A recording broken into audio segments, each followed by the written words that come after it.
The fastest production car ever manufactured does not use gasoline. It doesn't use petrol. It's not internal combustion. It's actually an EV. And it's just been revealed. Hello, my friends. Welcome to the channel. It's great to see you. Thank you for tuning in. I'm Sam Evans. You're watching the Electric Viking. There's going to be test drives of EVs like this Porsche electric car at Everything Electric, which is on this weekend. Love to see you there. 20% off tickets in the description below. It's going to be the biggest electric car show ever in Australia's history.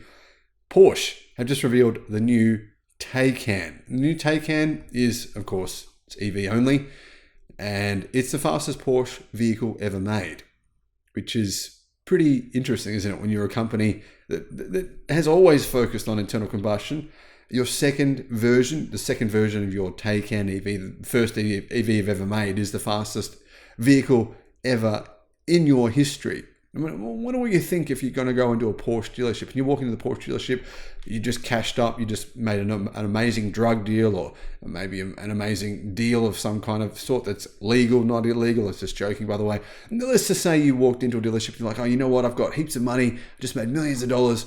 I want the fastest Porsche I can get. And the dealer goes, well, it's over here. It's electric. Now, the cool thing is the new Porsche Taycan is also much better in a number of other ways than the previous version. The Porsche Taycan gets more range, it gets faster charging, and it comes with a lot more features than ever before. Apparently, it's also got better aerodynamics.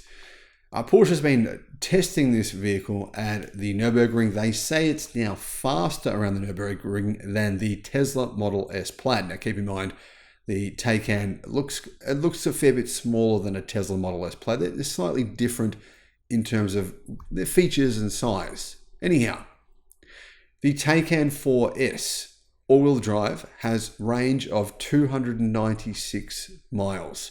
That's in the real world. However, the base Taycan has 345 miles of range, 345 miles.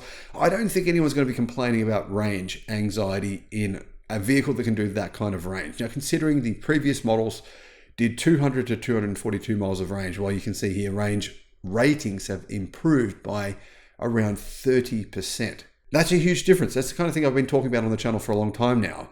Batteries are becoming much, much better. I mean, put it this way, right? CATL, China's biggest battery company, in fact, the biggest battery company in the world, they now supply the batteries for the Porsche Macan EV, which is EV only in Europe because, well, it's good. EVs are good. That's why customers in Europe don't want the internal combustion version. So there is actually a few different versions of the Taycan. Every single model is nearly a second quicker to 60 miles an hour. To be fair though, the base model version I think is too slow for a Porsche. It does 0 to 60 miles an hour in 4.5 seconds, so about 4.7 seconds for 0 to 100 kilometers an hour. But I think if you're going to buy a Porsche, that's a bit too slow because you can go faster than that in a lot of just standard Chinese cheap versions of electric cars. But anyhow, the base model Taycan costs $99,000 US. That doesn't include the $2,000 delivery fee, by the way, but $99,400 is for the cheapest version of the Taycan. To give you some context, the cheapest version of the Tesla Model S is $80,000. Anyway, the Taycan 4S is $118,500. The Taycan Turbo is $173,600. The Taycan Turbo S is a staggering $210,000 US. The Taycan 4 Cross Turismo, $111,000. The Taycan 4S Cross Turismo, $125,200. The Turbo Cross Turismo is $176,000, and the Turbo S Cross Turismo is $211,000. Now, it looks quite confusing here. It looks like there's 8 different models. There's not really. There's actually really 4 models, but you've got the Taycan and the Taycan Cross Turismo. The Cross Turismo is sort of the slightly different shaped version of the Taycan. It has more space, more interior space. One big change to the Taycan is adaptive air suspension, which Porsche says keeps the car level at all times, and it helps it to corner a lot better. It gives you a lot better comfort as well as much better cornering, which sounds good to me. I mean, is this car worth a base price of $100,000 US? Well, Guess that depends on your perception of value. My perception is the answer would be definitely no, but I'm sure there's a lot of people who think that this is pretty good. Now, the reason for the range increase, well, one of the reasons is a bigger battery pack. It's got higher energy density, but it's bigger as well. It's got a 105 kilowatt hour battery in the Performance Plus version. And that means it has increased in size by 12% from the 93 kilowatt hour size of the previous models. But it does mean the battery pack is therefore heavier, and so are the cars in general. Now, there is a smaller battery pack option that has increased in size from 79 kilowatt hours to 89 kilowatt hours. That comes on the standard Taycan and the Taycan 4S. However, regardless of model you choose, the charging speed has grown pretty significantly. The previous maximum charging speed was 270 kilowatt. Some people said it was 350, but that wasn't actually correct. But that's increased from 270 to 320, an increase of 50 kilowatt charging speeds.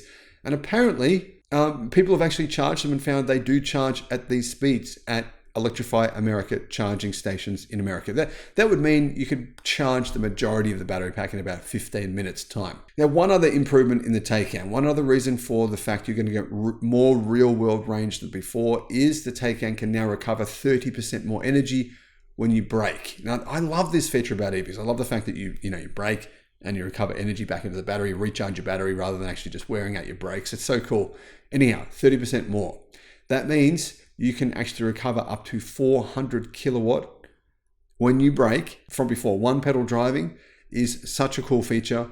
And one of the things I hate, right, when you're in an internal combustion vehicle that can't do this, you brake and you just know, oh, that just cost me $1. That just cost me 50 cents. That just cost me whatever it may be. You don't know. If you've got to brake hard, the more money it costs you. You brake slower, it's going to cost you less, but it's still costing you money. And it's also a hassle. You got to get your brake pads replaced, your rotors machined or replaced as well. Anyway, EVs, that's the big advantage. Most EV owners never have to do that. Now, Porsche is saying that more features than ever are now standard. A lot of people have complained that Porsche, you go and get the normal Taycan, you think it's going to cost you $99,000, and Porsche says, no, we don't have any for $99,000. And people go, what? You don't have any for $99,000? Why? Porsche will say, well, because the cheapest version we have comes with 17 option packs, and this option pack gets you this. Now, if we don't have the option packs, you won't have a steering wheel, basically. The truth is that Porsche is not just to blame for this. There's many luxury automakers do this. BMW does this. I mean, many automotive groups do this. Audi does this particular as well. You've got to get option pack after option pack after option pack. And people are saying that's not reasonable. So now Porsche are including more features as standard. So you do get seats as standard, when before you would have to pay for an option pack to get seats. No, I'm joking, but this is a bit of, it sounds silly, but the truth is here, you can option some EVs, you can option some internal combustion engine luxury cars to be about triple the price they come as standard. Apparently, now, standard features include lane change assist, a heated steering wheel, ambient lighting, intelligent range management system on the navigation, that should be standard in my opinion anyway, a new cooling system, wireless device charging, and some other features as well. So all of this means is that this is the most powerful Porsche vehicle ever.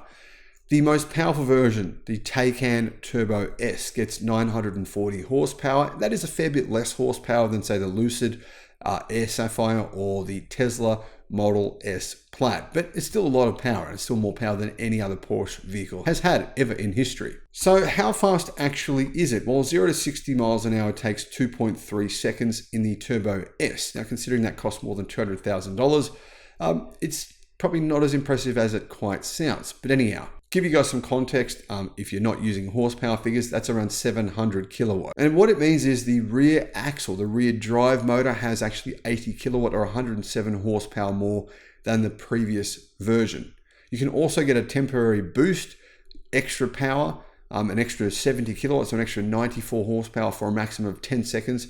If you press the Go Baby Go button from Gone in 60 Seconds, it's not nitrous, joking here, but yeah, you do press the extra boost button, and for 10 seconds, you get an extra 90 horsepower as well. So guys, yeah, the price of the Porsche Taycan Turbo S, the price of the Porsche Taycan, they're expensive, but to be honest, it's a luxury car. It's a very fast luxury car.